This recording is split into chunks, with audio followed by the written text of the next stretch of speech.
ओम नमो जया वेद प्रतिपद्य जय जय स्वसभ्यता आत्मरूपः देवातुच गणेशु सकलार्थमति प्रकाशु म्हणे निवृत्तिदासो अवधारी जोजी म्हणे निवृत्तिदासो अवधारी जोजी आता गाण गंधर्व देवता कोकिळ कंठस्वर राखा जे उभे होते सतसंगी वैवासित लोका तयाची चरणी नमनगा तयाची चरणी नमनगा सद्गुरु माता सुदीक्षा सविंदर निरंकारी राजमाता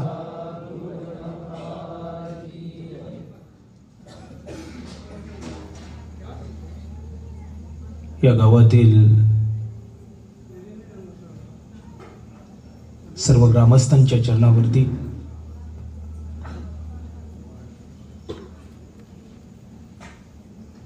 जे अजून देखील घरामध्ये आहे, अजून कोणी घराच्या बाहेर आहे, कोणी आपल्या कामातून देखील इकडे लक्ष या आवाजाप्रती लक्ष देणारे तुम्ही संत सज्जन माईबाप संत निरंकारी मिशनच्या करवी दास कडून प्रथम तुमच्या गावकऱ्यांच्या वाशी सर्वांच्या चरणावर कोट कोट धन्यंकार स्वीकार व्हावा. प्रेमानं बोला.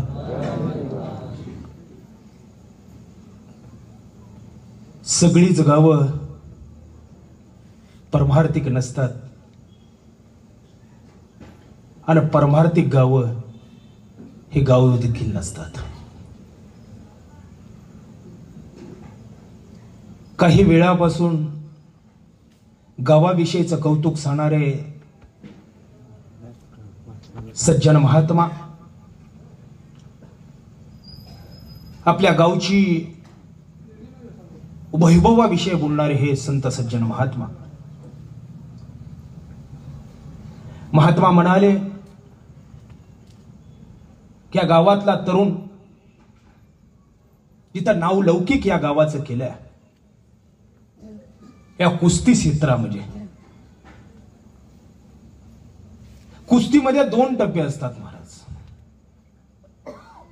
पडतो त्याला हरलं म्हटलं जातंय आणि जो उभा एका पायावरती उडी घेतो वस्तादाचं नाव घेतो की यांचा पट्टे आहे म्हणून जो छातीवरती हात ठोकून की आखाड्यात एका पायावर नाचतो ना त्याला म्हणतात कुस्ती.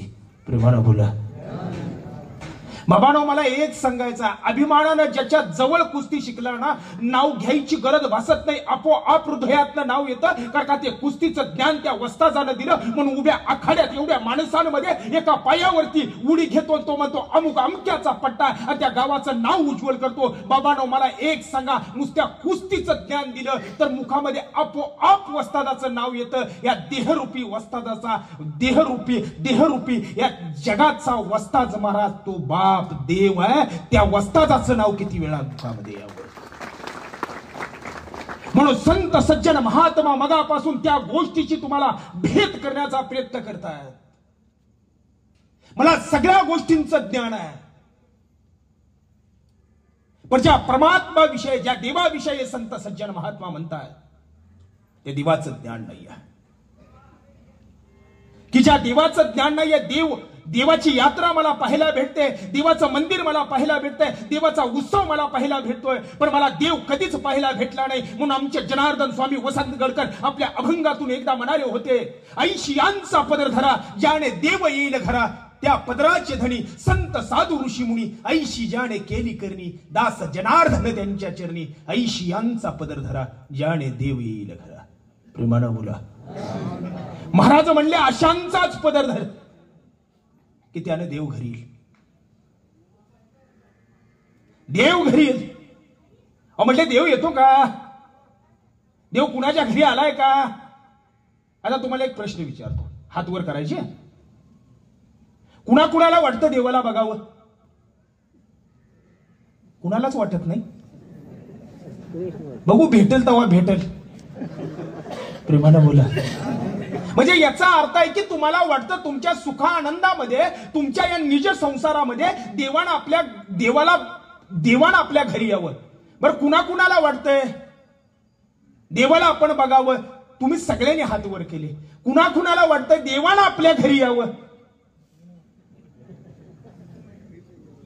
इकडं कुणाचाच हात नाही वर.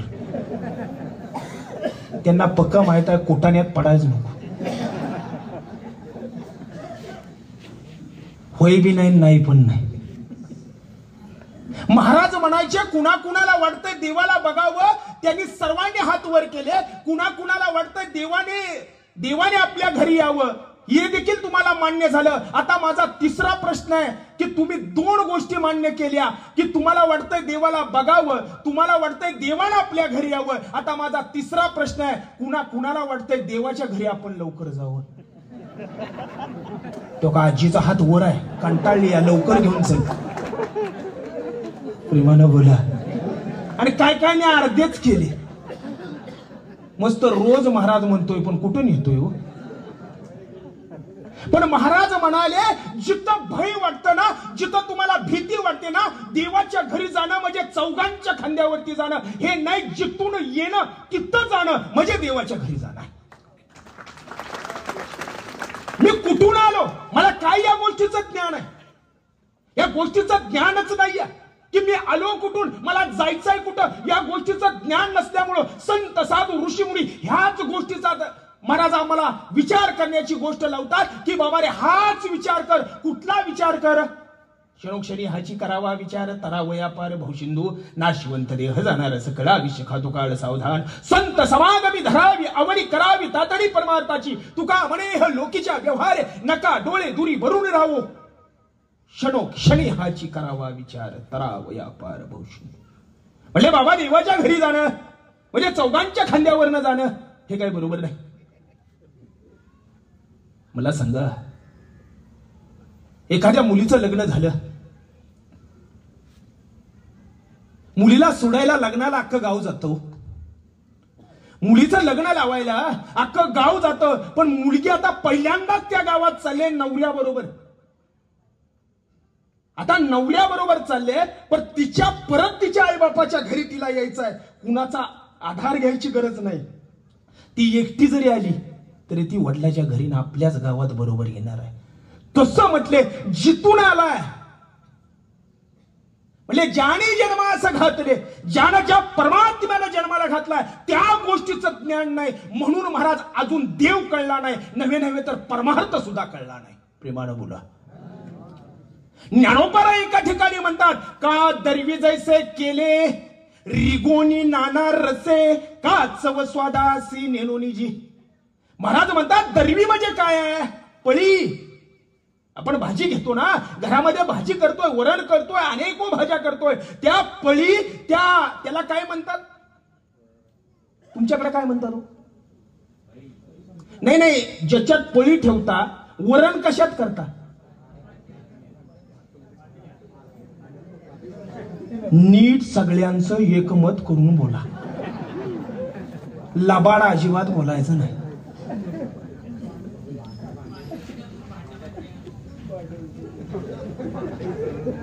आमच्याकडे भगुल म्हणतात. हेच तुम्हाला म्हणायचं, पण म्हणू कसं?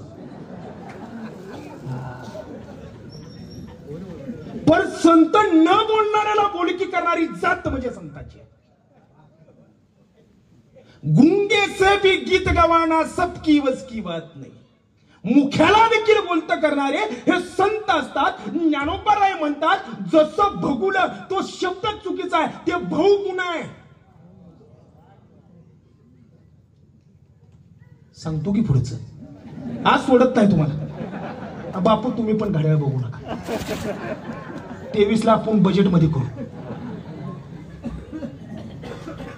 महाराज म्हणाले झाले का दरवी जैसे केले रिघोनी नाना रसे का चव स्वदासी नेनोनीची जशी दरवी म्हणजे पळी वर्णामध्ये पडू नये त्या पळीला विचारावं कोणी करणारीने विचारावं पळी बाय आजचं वर्ण कसं झालं खारट आहे तुरट आहे आंबट आहे तेलकट आहे करणारी गेली तरी पळी बोलणार नाही लक्षात येते करणारी गेली तरी पळी बोलणार नाही तसे म्हणले एवढी निर्बुद्ध लोक एवढी म्हणले हलक्या काळजाची लोक ज्या ईश्वरानं ही सृष्टी तयार केली जयामध्ये येती राहती तयाना ओळखती अरे ही भ्रांती जाईल केव्हा सद्गुरु कृपा होईल जसं पळीला वर्णाची किंमत माहित नाही पळी जिवंतपणाने सांगू शकत नाही तशी माणसं जिवंत असून न जाणलेला परमार्थ मेल्यासारखाच करतात म्हणून परमार्थ पण कळला नाही आणि देव पण कळला नाही म्हणून संत साहित्य शास्त्र सांगताय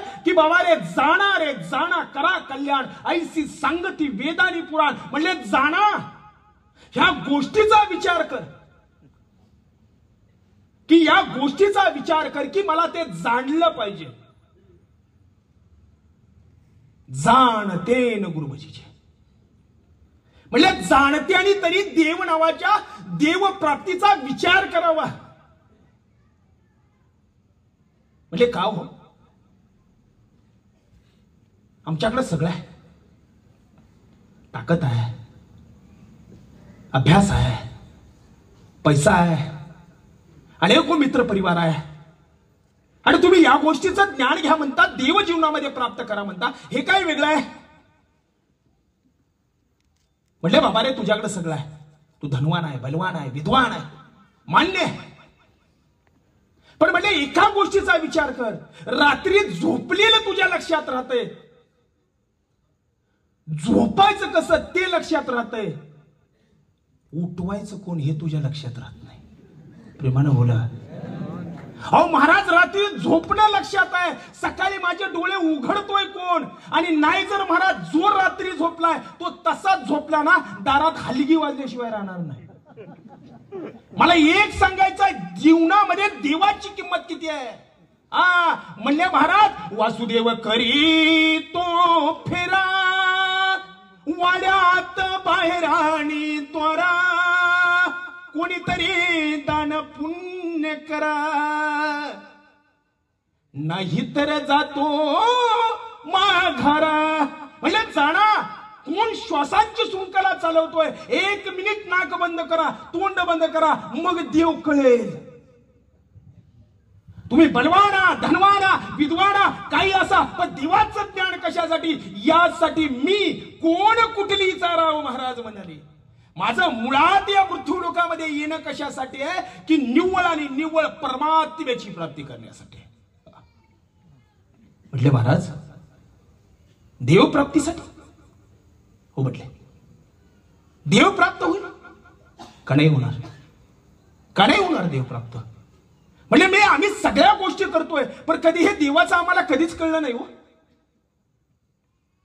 देवाचं ऐकलं मस्त पण देव दिसतो हे कधीच आमच्या स्वप्नात पण आले नाही प्रेमानं बोला देव दिसतो देवाला पाहता येतंय म्हणजे कसं पाहता येतं पण झालं काय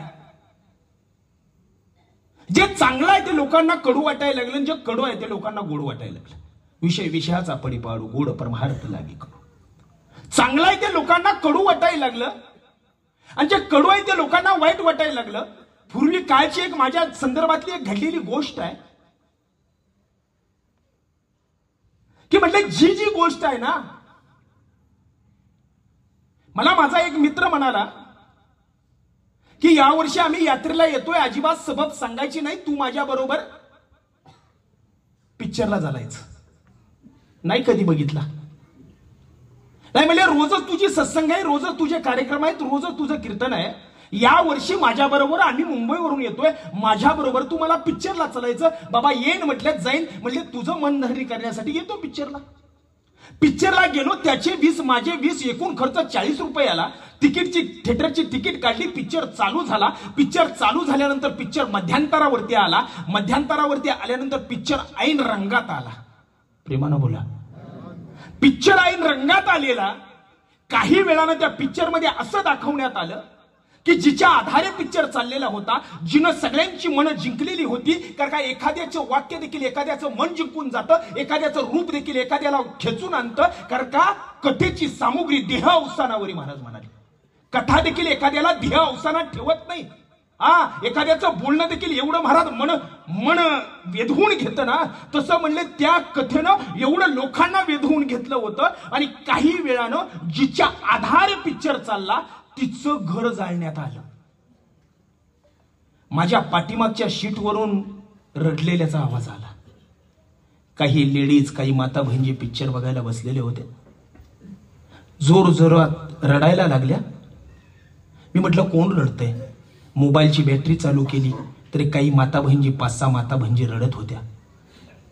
परत काही वेळानं घर जळून गेलं, ठीक आहे हो, काही वेळानं तिच्यावरतीच गोळी हल्ला झाला, तिला गोळी लागली, मरून गेली, मोठ्यानं रडायला लागल्या. प्रेमानं बोला. मी परत उठलो, मला ते राहुलं नाही. म्हणलं ताई का रडता, आई का रडता? अरे म्हटले बाबा घर जाळलं, दुसरं बांधता आलं असतं घरकुलच्या माध्यमातून.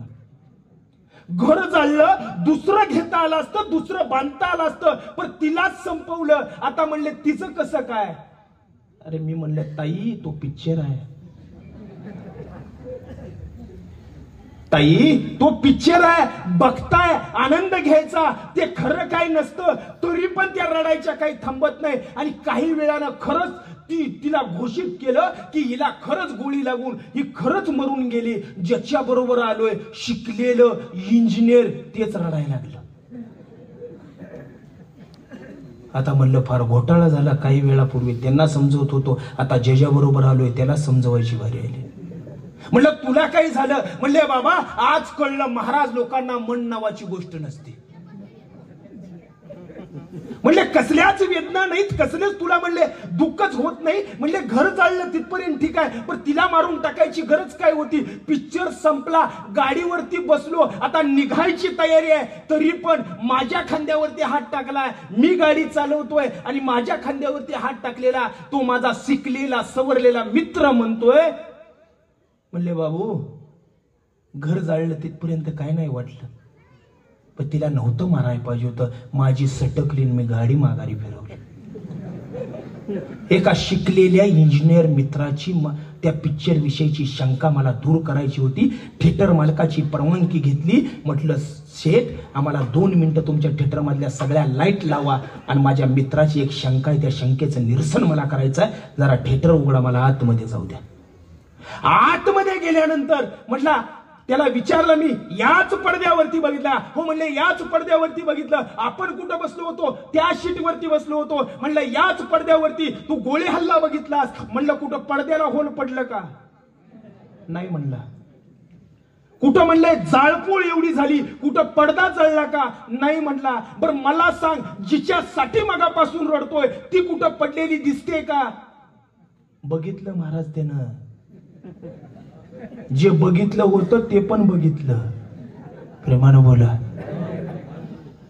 बघितलं तर ती पडलेली पण सापडली नाहीये, त्याला ती कुठंच घावली नाहीये. परत माघारे आलो. म्हटलं बाबा मग म्हणलं रडतोस कुणासाठी?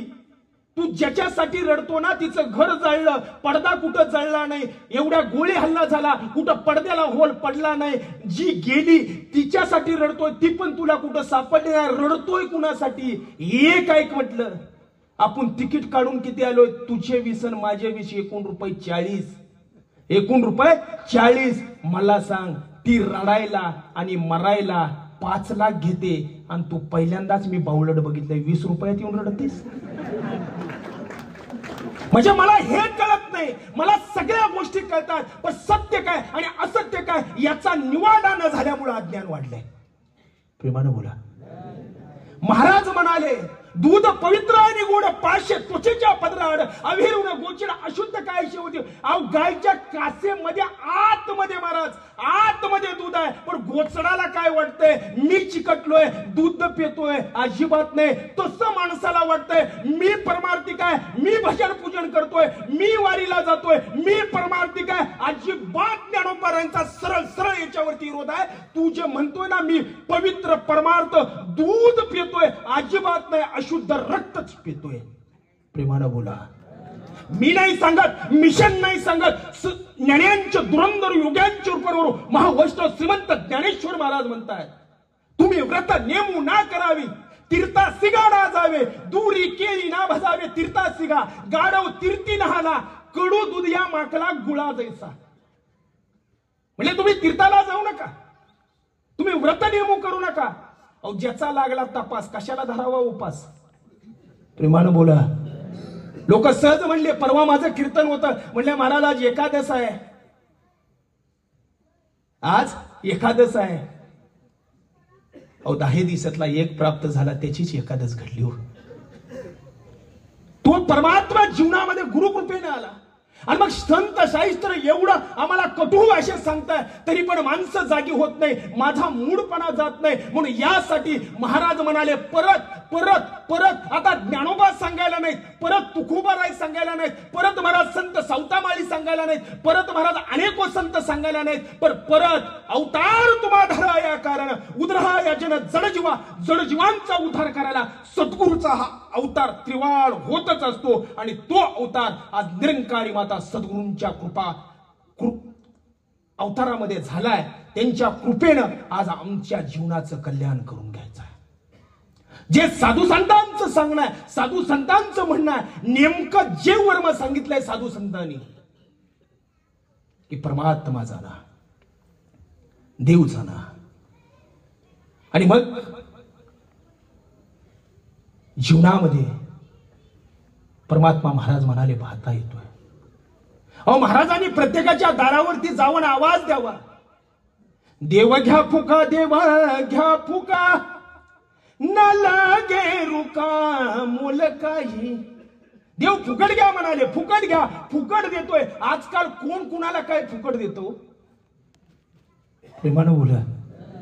कोण कुणाला काही फुकट काहीच देत नाही. पण महाराज म्हणाले देव घ्या फुका, देव घ्या फुका, न लगे रुका मोल काही. संसारात रंगमयी झालेली माणसं, संसारात बरबटलेली माणसं महाराजांना उत्तरला प्रत्युत्तर करायची. महाराज देव न लगे, देव न लगे, देव साठवण्याचे रंगले जागे. जिथं ठेवायचं ना, जिथं साठवायचं ना, ती एवढी अहंकारानं, क्रोधानं, मोहमत्सरानं, विद्वत्तेनं, माझ्या अनेक आजूबाजूच्या ज्ञानाने एवढी गच्च भरली ना, तुमचा घेऊन ठेवायचा तरी कुठं. तुम्ही द्यायला आलाय फुकट, पण घेऊन तुमचा ठेवायचा तरी कुठं. महाराजांनी परत पुढचं दार करावं, परत आवाज द्यावा, परत तेच शब्द कानावरती यावे, देव न लगे, देव न लगे, देव साठवण्याचे रंधले जागे. माणसाला देवाकडूच्या सगळ्या गोष्टी पाहिजेत, फक्त देव नको आहे. प्रेमानं बोला. पण देवाला तुम्ही पाहिजेत. वैकुंठ सोडून संत सदनी राहिला, या सुखा कारणे देव विढावला. वैकुंठ सोडून संत सदनी राहिला. तो संतांच्या मध्ये आहे, संतांच्या मेळ्यामध्ये आहे, नवे नवे संतान बरोबर आहे. म्हणून म्हटले संतान करवी, संतान करवी, त्याला प्राप्त करा. कारण का त्याला प्राप्त नाही केला तर जीवनाची व्याप्ता फार आणि फार महाराज दुर्मिळ आहे, फार आणि फार मोठी आहे. मग मग महाराज पुनश्च पुनश्च सांगतात, महाराज तुम्ही जाणण्याचं सांगता. तुमच्या जीवनामध्ये, आमच्या जीवनामध्ये हे सर्वजण संत महात्मा इथं निरंकारी मिशनच्या माध्यमातून आले आणि सांगतात की जीवनामध्ये देव प्राप्त केला, नवे नवे देव बघितला. प्रेमानं बोला. बघितला देव, बघितला हा कणकणवाशी, घटघटवाशी.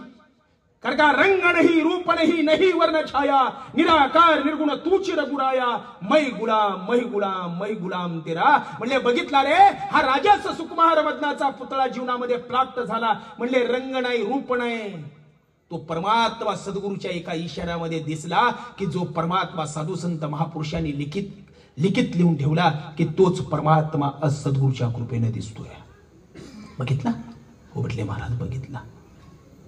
आम्ही देखील परमार्थाला कंटाळणारी माणसं, आम्ही देखील कुठेतरी परमात्माला वैतागणारी माणसं, आम्ही भजन कीर्तन पूजन करणारी माणसं, कुठेतरी एक दिवस जीवनामध्ये दुःख आलं, जीवनामध्ये अडचण आली की कधी आम्हाला महाराज कधीतरी सहजपणे मुखातून शब्द जातो, का रे देवा माझी परीक्षा लावली रे.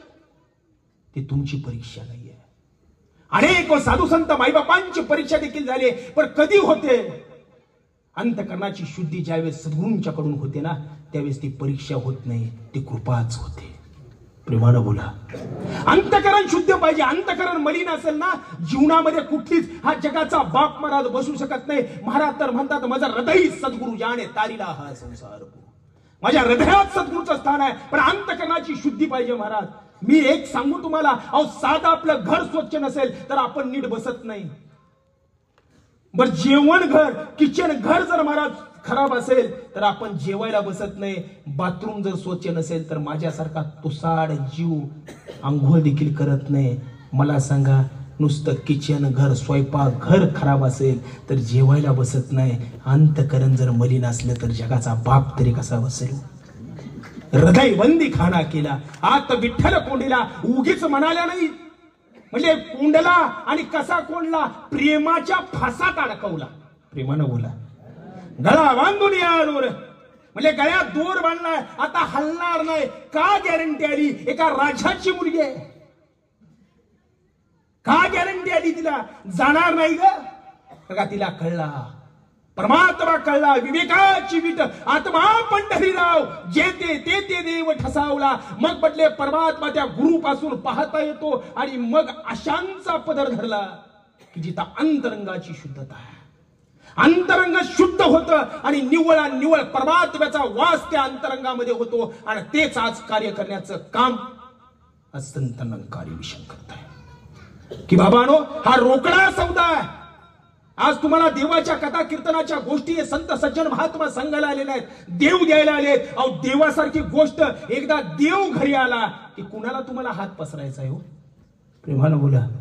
कुणाला हात पसरायचा आहे? कुणाला आपलं दुःख सांगायचं आहे? अहो देव घरी आलाय. देव घरी येणं म्हणजे कळतो का? तुम्ही देवाच्या घरात जाता, पण एकदा देव घरी घेऊन जावा. प्रेमानं बोला. म्हणून देवाची द्वारी उभा क्षणभरी तेने मुक्तिचारी साधल्या. अहो म्हणजे देवात देव आहे, देवळात देव आहे का देवात देऊळ आहे, हे गुरुज्ञानानंच कळेल. अन्यथा कळू शकत नाही. मग माझ्याकडची विज्वत्ता, माझ्याकडचं जे सगळी ताकद आहे, शौर्य आहे, तिथं सगळ्या गोष्टी गळून पडतात. आणि मग मला हा निरंकार पार ब्रह्म परमात्मा काय येतो मला? प्रेमानं बोला. तसा विचार केला तर काय येतं? जरा शिकलो म्हणून शिक्षक झालो, जरा शिकलो म्हणून डॉक्टर झालो, जरा शिकलो म्हणून इंजिनियर झालो, जरा शिकलो म्हणून कुठेतरी नोकरीला लागलो, जरा शिकलो म्हणून काहीतरी लोक मानायला लागली, जरा शिकलो म्हणून काहीतरी यायला लागले. आणि जे काहीच नाही शिकलं ते पण म्हणतंय मी शिकलो. काय शिकलो? संसार करायला शिकलो. प्रेमानं बोला. काय येतंय मला? आता महाराजांनी अतिशय गावाचं कौतुक सांगितलं. बघा ना, शिक्षक आहेत म्हणून ते गावाचं कौतुक त्यांनी सांगितलं. पण महाराज म्हणाले, जोपर्यंत ज्ञान जीवनामध्ये येत नाही तोपर्यंत युक्ती प्रदान होत नाही. ज्ञान आणि युक्तीची सांगड लागते महाराज. ज्ञान आणि युक्तीची सांगड बसावी लागते. आता ज्ञान आणि युक्ती काय आहे? तुका म्हणे युक्तीची आखून. युक्ती काय आहे? पूर्वीच्या काळात इथं जुनी वयोवृद्ध आजोबा असतील त्यांना माहिती असेल. जुन्या काळात, पूर्वीच्या काळात शिक्षण द्यायचं, शिक्षणाचं ज्ञान द्यायचं म्हटलं तर असं गावाच्या पारावरती लिंबाच्या झाडाखाली ती सगळी गावातली पोरं गोळा करायची आणि त्या झाडाखाली त्या पोरांना बाबा शिकवायचं. म्हणजे एक प्रकारची शाळा त्या झाडाखाली भरवायची. झाडाखाली भरवायची, सगळी गावातली पोरं यायची, मास्तरनं शिकवावं, पोरांनी निघून जावं. असेच एक दिवस नेहमीप्रमाणे गुरुजी मास्तर शिकवत होते. उन्हाळ्याचे दिवस होते. काही दिवसांमध्ये आता शाळेला सुट्ट्या लागणार होत्या, पण आता करणार काय? ज्यादा गरम होत आहे, ज्यादा घाम यायला लागला, म्हणून मास्तरनं काय केला? शर्ट काढला आणि लिंबाच्या ढाळीवर टाकला. लक्षात येते तुमच्या? शर्ट अंगावरचा सदरा काढला आणि लिंबाच्या ढाळीवरती टाकला आणि पोरांना शिकवायला सुरुवात केली. तोपर्यंत शाळा चेक करायला मोठे अधिकारी आले आणि साईटला एक पोरग गेलं होतं. तेच सांगायला येणार, गुरुजी गुरुजी. मोठे साहेब आले, तोपर्यंत साहेब गाडीतनं उतरले आणि गुरुजी अतिशय अतिशय भेले. अरे नोकरी गेली म्हणले, आयुष्याची भाकरी गेली. काय गेली तर म्हणले अंगावरती सदरा नाहीये, अंगावरती शर्ट नाहीये, पोरांनी शिकवलं आणि आता तर साहेब म्हणले शाळा चेक करायला आलेत. कसं काय होणार, कसं काय होणार. मग एवढे घाबरले, एवढे गांगरले. पण ते साहेब जवळ आले आणि म्हटले काय काय शब्द केला तर गुरुजी हुशार. गुरुजींनी सुरुवात केली युक्ती. मुलांनो याला दंड म्हणतात, मुलांनो याला दंड म्हणतात. परत फिरले, मुलांनो याला पाठीचा कणा म्हणतात. आलेलं रडायला लागलं प्रवीणजी. युक्ती आलेलं रडायला लागलं. ज्याची नोकरी जाणार होती, जे भेलं होतं, जे गांगरलं होतं, जे घाबरलं होतं, ते त्या मास्तर जे बघायला आलेलं होतं ते रडायला लागलं. म्हणले काय झालं. मग त्याला तर पक्काच विश्वास पटला, आता रडतय म्हणजे 100% आपल्याला घर आहे, कुणाचा वशिला पण चालणार नाही, घरीच जावं लागेल. पण आलेले साहेब मोठमोठ्याने हुंदके देऊन रडायला लागले. हे पायात पडलं. ह्यांनी साहेबांनी उचललं. म्हणले झालं काय. म्हणले जिल्हाभराच्या शाळा चेक करत आलोय, जिल्हाभराच्या शाळा चेक करत आलोय. असे मास्तर मला कुठल्या शाळेत भेटले नाहीत की अंगावरचा सदरा करून मुलांना अवयव शिकवतायत. या वर्षीचा शिक्षण पुरस्कार तुम्हालाच. कशाने भेटला.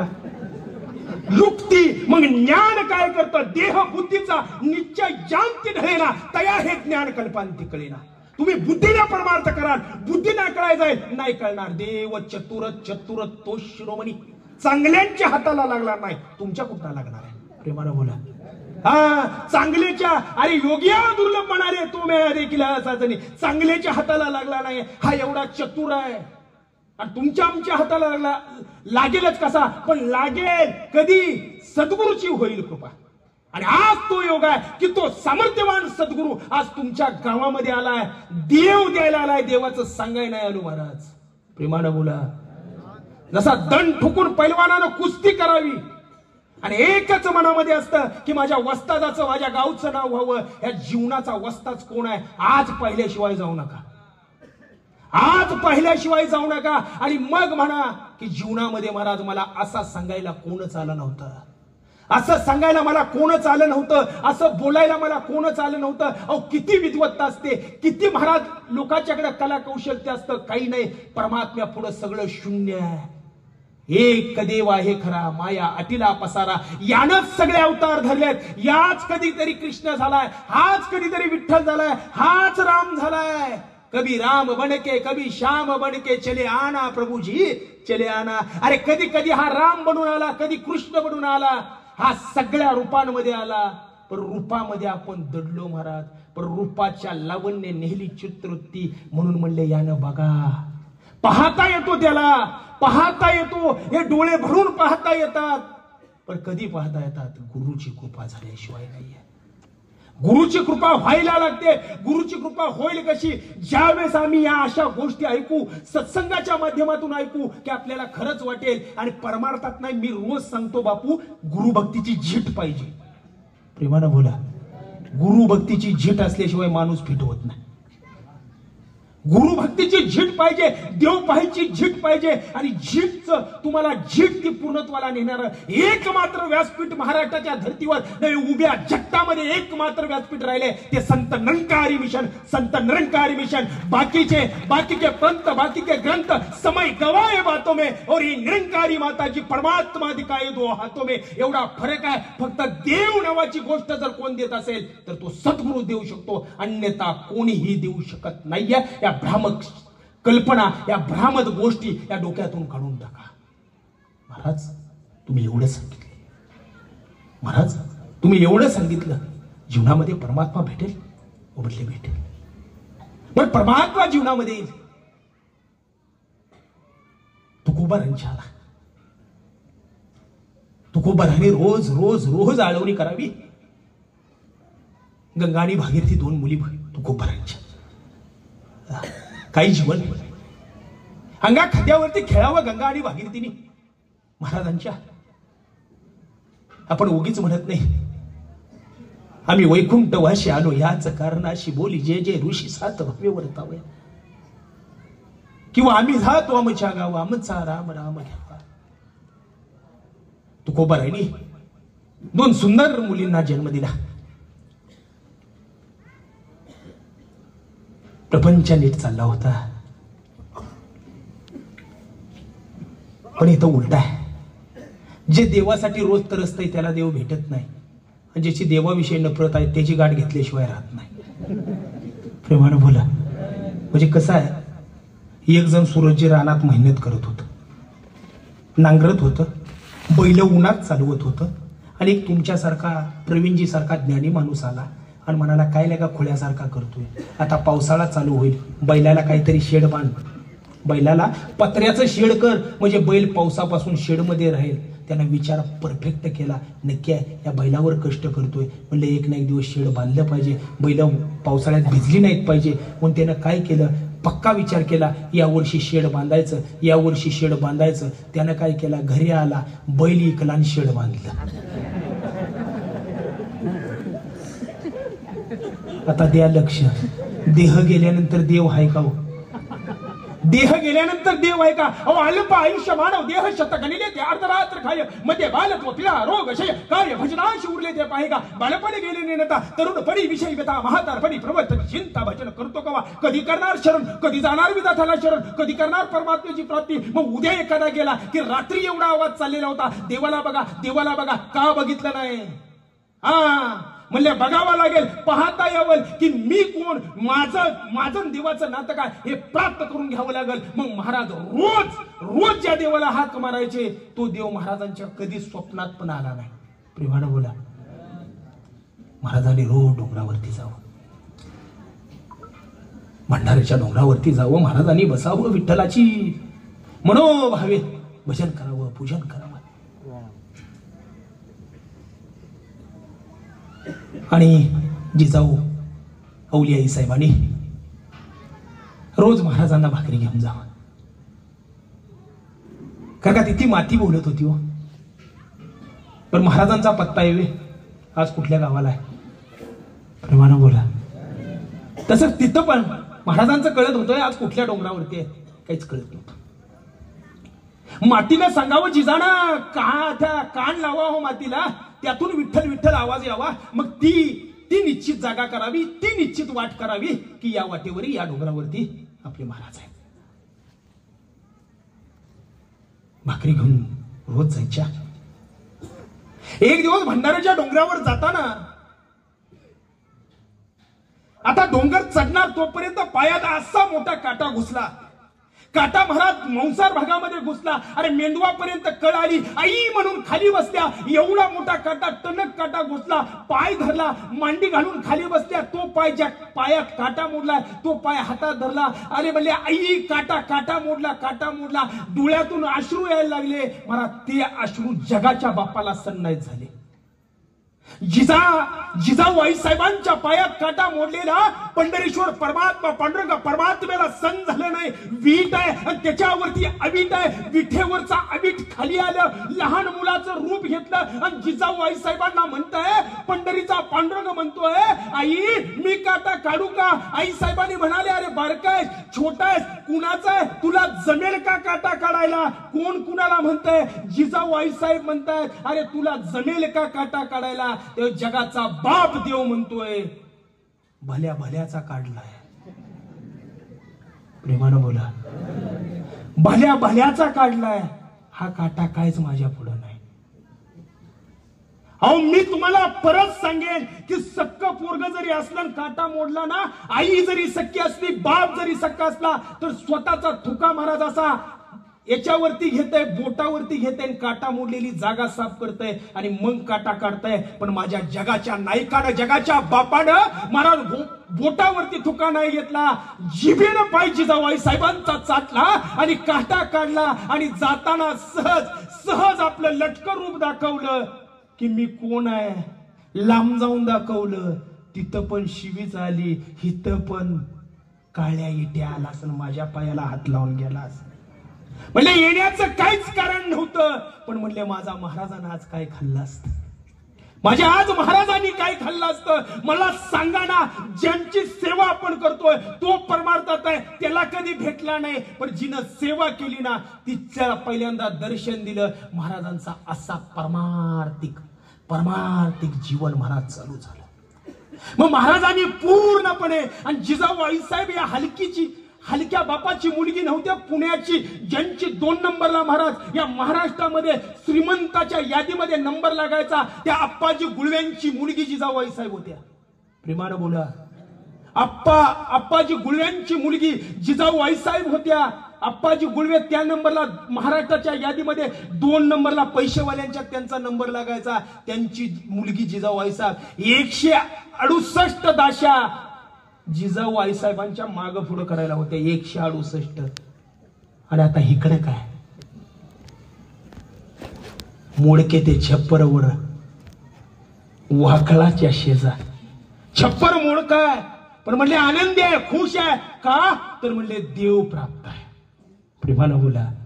म्हणजे महाराज भेटले, देव प्राप्त आहे. म्हणजे कसं हो महाराज, या सगळ्या तुम्ही गोष्टी कशा करतात तर अंतरंगाची शुद्धी झाली. बाबा चैतन्याकडून अंतरंगाची शुद्धी झाली आणि मग सांगितलं की बस आता नाही रे माझा तारणहार, मला हा तारणारा एकच आहे की कोण, चित्ती नाही आस त्याचा पांडुरंग दास असे भक्ताची घरी, कामे न सांगताची खरी अनाथाचा बंधू हाच असे अंग संग सबंधू असे भक्ताची घरी, कामे न सांगताची खरी तू काम हे भावे देवा सत्ता राबवावे असे भक्ताची घरी, कामे न सांगताची खरी. देवावरती त्यानाच अधिकारानं बोलावं. अरे देवा का माझ्यावरती दुःख आले, काय येत नाही धावून. बँकेतच नाही तर बँकवाल्या संग भांडून करता काय. प्रेमानं बोला. तसं म्हणले जीवनामध्ये नाम धन नाही, ते ज्ञानच नाही, जीवनामध्ये देवच नाही, तर त्या देवाबरोबर भांडून करता काय. म्हणून महात्मा म्हणतात तो देव बघा पाहता येतो. परत सांगतोय पाहता येतो, देवाला पाहता येतं. आणि नाही पाहिलं ना यमाचे किंकर हानी ती मारी ती निष्ठुर. म्हणजे यमाचे किंकर महाराज तिथं सुट्टी नाहीये. यमाचे किंकर हानी ती मारी ती निष्ठुर. म्हणजे दिसतो पाहता येतो. एक राजा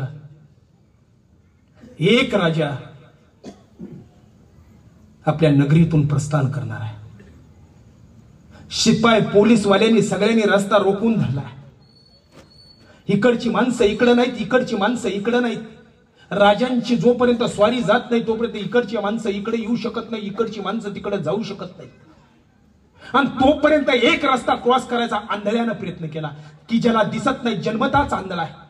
आंधळ्यानं तो रस्ता क्रॉस करण्याचा प्रयत्न केला. तोपर्यंत मागाहून आवाज आला, का रे का दिसत नाही का, का दिसत नाही का. तर तो आंधळा म्हणाला खरंच साहेब दिसत नाही, खरंच हवलदार साहेब मला खरंच दिसत नाही. मग हवलदाराच्या मनात आलं ही आंधळा आहे आणि ह्याला कोणी सांगितलं की मी हवलदार आहे. लक्षात येते. म्हणले हे आंधळा आहे हे मान्य करतोय, पण म्हणले ह्याला कोणी सांगितलं की मी हवलदार आहे. ती गेलं राजांना सांगितलं आपल्या नगरीत एक असं एक आंधळा आहे की त्याला काही कळत. राजे म्हणले या घेऊन. आंधळं उचललं राजवाड्यात आणलं. म्हणले का रे बाबा काय कळतं. म्हणले कशाचं काय कळतं, गरीब आहे साधा. म्हणले काही कळत नाही. कशाचं काय कळतंय, काय नाही तुमच्या माणसाने उचलून आणले. नाही म्हणले काहीतरी तुझ्यात खासियत असेल, तुझ्यात काहीतरी म्हणले तुला काहीतरी कळत असेल. म्हणले माझ्या 2-3 प्रश्नाची उत्तरं देईन निघून जा. ते काय म्हणले विचारा. एका पात्रामध्ये हिरे दिले. म्हणले सांग म्हणले हिरे खरे आहेत का खोटे आहेत. आंधळ्यानं जरा हात टाकला. म्हणले काय राव गरीबाची चेष्टा लावली, हिरे खोटे होते. म्हणले खोटे आहेत आणि दिले पण होते खोटेच. प्रेमानं बोला. दिले पण होते खोटे, होते पण खोटेच. त्यानं चापसलं. म्हणले खोटे आहेत. म्हणले पहिल्या प्रश्नाचं उत्तर बरोबर झालं, 1 आणा बक्षीस चालू केलं. दुसरा प्रश्न म्हणले सांग म्हणले माझी बायको कोण आहे. म्हणले आता बायको तुमची कोण, राजाची बायको राणी असणार. याच्या पलीकडे काय, सरपंचाची बायको सरपंचीन, पाटलाची बायको पाटलीन, पोलिसाची बायको पोलिसीन, डॉक्टरची बायको डॉक्टरीन, मास्तरची बायको मास्तरीन, बुवाची बायको.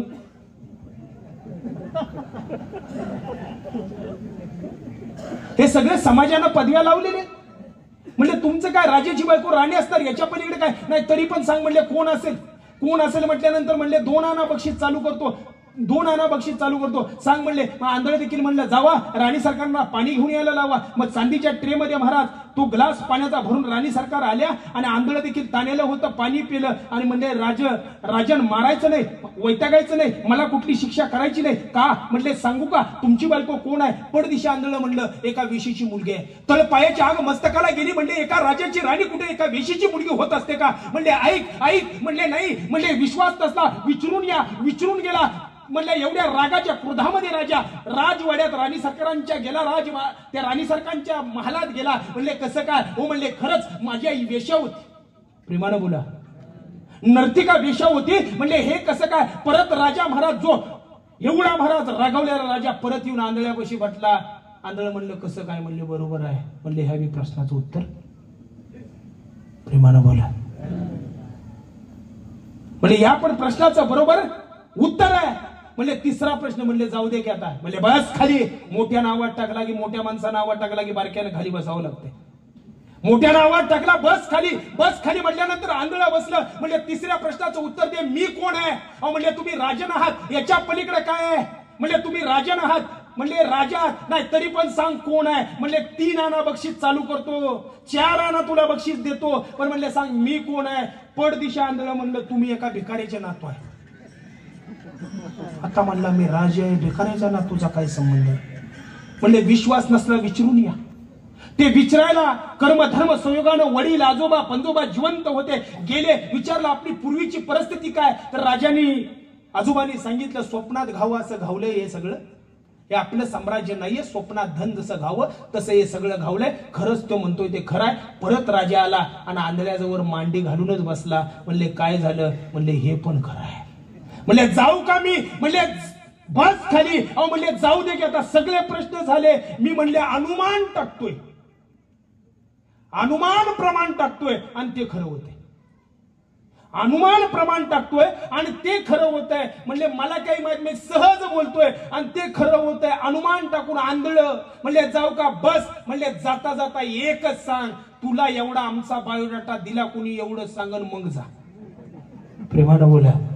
तुला आमचा एवढा बायोडाटा दिला कुणी? एवढं सांग दे. ऐका राजन, कान उघडे करून ऐका राजन. ज्यावेळेस आम्ही अंध व्यक्ती एखादा रस्ता क्रॉस करतो ना, त्यावेळेस म्हणले किती पैशावाला माणूस असो, किती ज्ञानी माणूस असो, किती विद्वान माणूस असो, गाडीतनं उतरतो, आमचा हात त्याच्या खांद्यावरती घेतो आणि रस्ता क्रॉस करून देण्याची मदत जो करतो ना, ते आम्ही अंधळे आहेत. पण म्हणले तुमचा रस्ता क्रॉस करताना म्हणले मागावून मोठ्या आवाजात हाक आली, त्याच्यावरनं अवमान मानलं. ही म्हणले साधारण माणसाचा आवाज नाही, हा पोलीसवाल्याचाच आवाज आहे.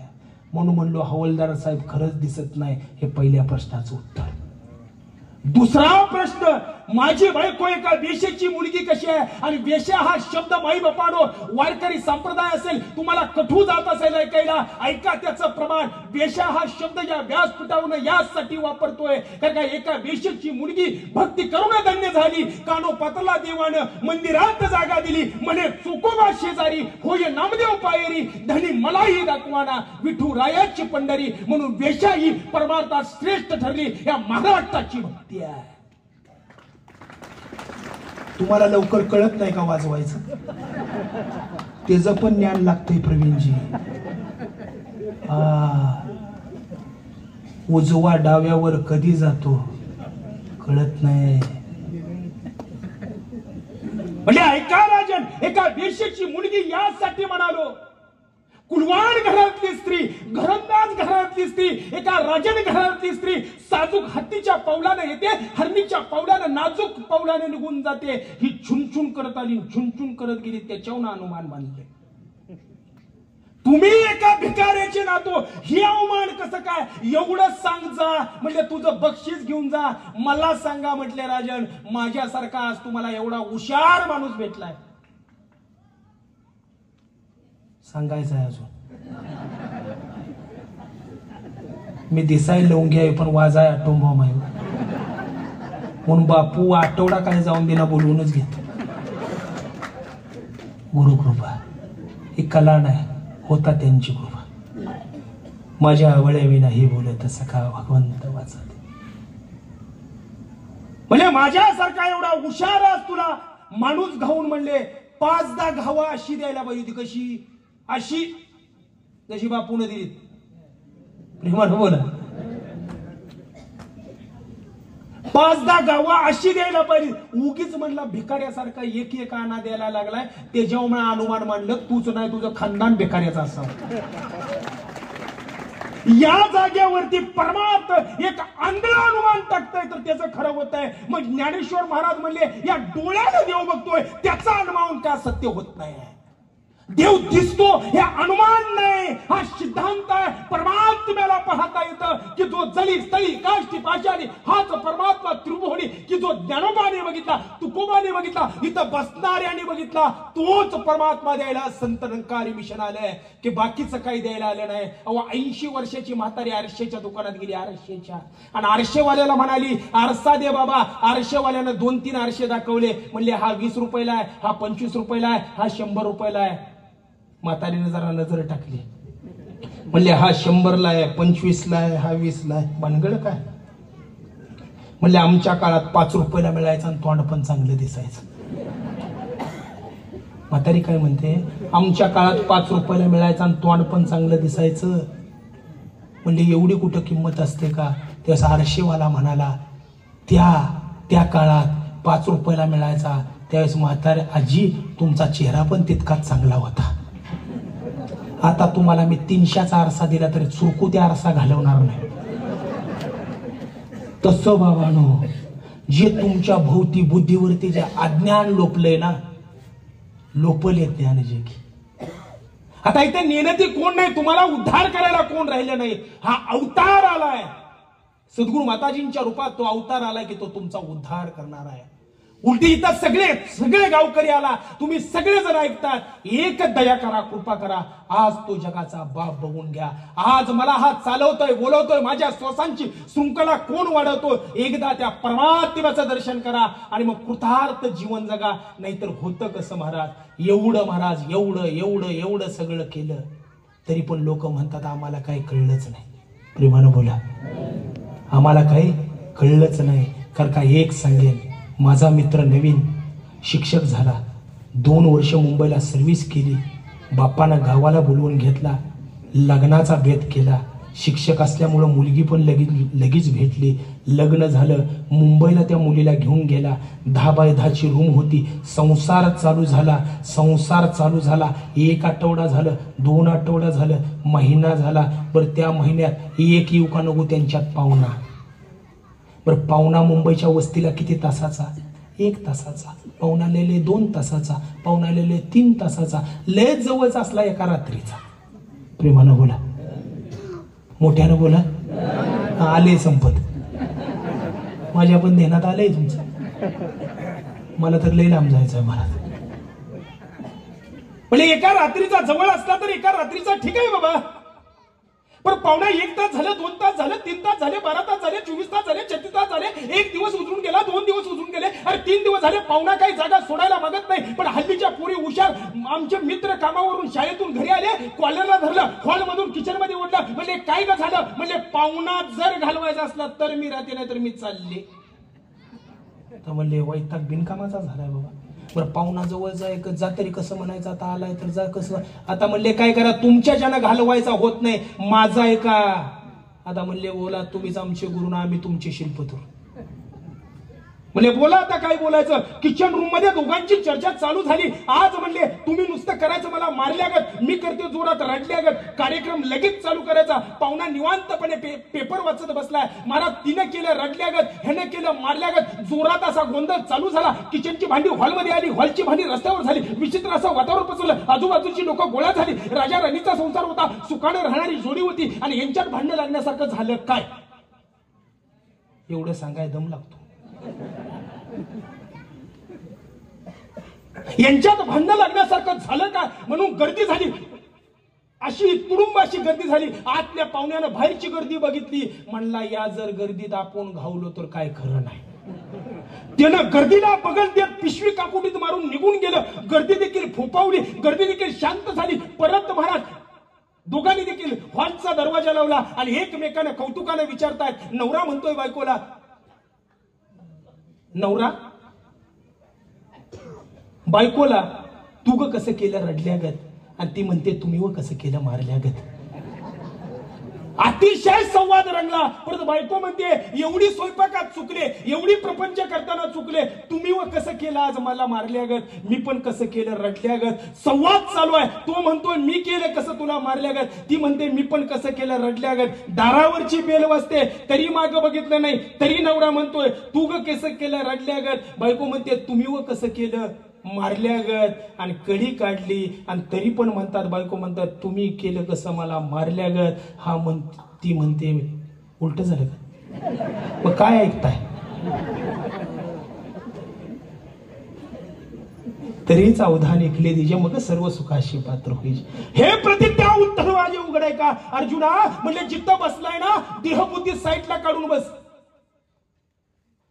महाराज चुकला तरी श्रोता वर्ग असा पाहिजे इथं चुकले. पण झालं काय, बाळासाहेब म्हणायचे पहिला काळ असा होता, बोलणारा बोलायला लागला की ऐकणारा माणूस पेटून उठायचा. आता एवढा काळ बदललाय सूरजजी, बोलणार पेटलं तरी ऐकणार थंडच आहे. पेट बी इज बिन गाडीत बस बिन निघ बी. बर तुमचे फोन आम्हाला कुठवर असतात महाराज येस्तवर, प्रेमानं बोला. बर तुमचे फोन आम्हाला कुठपर्यंत असतात प्रवीणजी. आता तुम्ही पण उभा महाराष्ट्र फिरताय, कुठवर असतात महाराज कुठं आलाय, महाराज कुठं आलाय, महाराज कुठपर्यंत आलाय. ज्या दिवशी कार्यक्रम आहे तोपर्यंत. जाताना एकाचा मिस कॉल बी नसतो, महाराज गाडीत आहे का गाडी खाली आहे. बापूंच्या बाबतीत नाही मी बोलणार, कारण का बापू पूर्णपणे जबाबदारी. पण का करत नाही त्यासनी माहित आहे, मी आधारापेक्षा निरंकारचा केवढा मोठा आधार आहे, तो सुखरूप नेणार ही गॅरंटी आहे. म्हणून महाराज काही सांगत होतो. मग पाहुणा आता आला आणि मग त्या दोघांचा संवाद चालू केलाय. मी कसं केलं तुला मारल्यागत, ती म्हणते मी पण कसं केलं रडल्यागत. पाहुणा आता आलाय आणि म्हणतो मी पण कसं केलं गेल्यागत. आता या जाग्यावरती विनोदाचा भाग सोडून द्या. तुम्ही आज गावकरी कराल सत्संगला आल्यागत.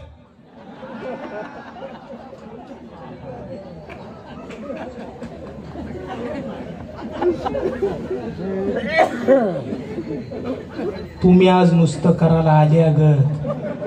देवा शपथ सांगतो देव पण तुम्हाला करील दिल्यागत. म्हणून गप आपलं ज्ञानाला बसा, येड्यागत करू नका. जन्म हाच आहे, परत जन्म नाही. दया करा, कृपा करा. वेळेने देखील आपली मर्यादा गाठली असेल. कारण का एखादा चुकीचा वेडावाकडा शब्द गेला असेल तर तो माझा बुद्धिदोष समजा. आणि जे काही तुमच्या हितभावला असेल ती माझ्या सद्गुरूची कृपा समजा. दया करा, कृपा करा. एक देश की टकसाल होती, एक इनकी टकसाल होती. देश के टकसाल में फटे पुराने नोट बदली हो जाते हैं, और मेरे इस सदगुरु माँ की टकसाल में मेरे जैसे खोटे सिक्के भी बदली हो जाते हैं. मेरे जैसे खोटे सिक्के भी बदली हो जाते हैं. बघाल ना देवाज, जेवायच्या आधी मी जाणार नाही, मी अजून हितच आहे. जाताना म्हणचाल दिसाय बारीक होतं पण बोललं भारी. पण मला रस्त्यावर झोप लागणार नाही म्हणून देव बघा. एकदा बघावं. रोज आरसा बघतायच की, एकदा जीवनाचा आरसा बघून घ्या. आणि एकदा जीवनाचा आरसा बघितला ना की तुम्हाला तुमचं कळेल की मागे उभा मंगेश, पुढे उभा मंगेश. रेणुका माता एका राजाची मुलगी होती. आता मला तिकडे जायचं होतं, गेलो नाही मी. एका ऋषी बरोबर लग्न झालं. आणि तेच दिव्य ज्ञान आज घेऊन आज या संत निरंकारी मिशनची मांड्याळी आज तुमच्या गावामध्ये आले. सगळ्यांनी मला त्या ब्रह्मज्ञानाचा लाभ घ्या. कारण का संतांचा फकीरांचा सारखा सारखा फेरा होत नाही. आज मोठं परम भाग्य आहे गावाचं की हे संत मांडे आले तर तुम्हाला देव द्यायला आले. सगळ्यांनी दिव्य असं ज्ञान घ्या आणि जीवनाचं सार्थक करून घ्या. प्रेमानं बोला.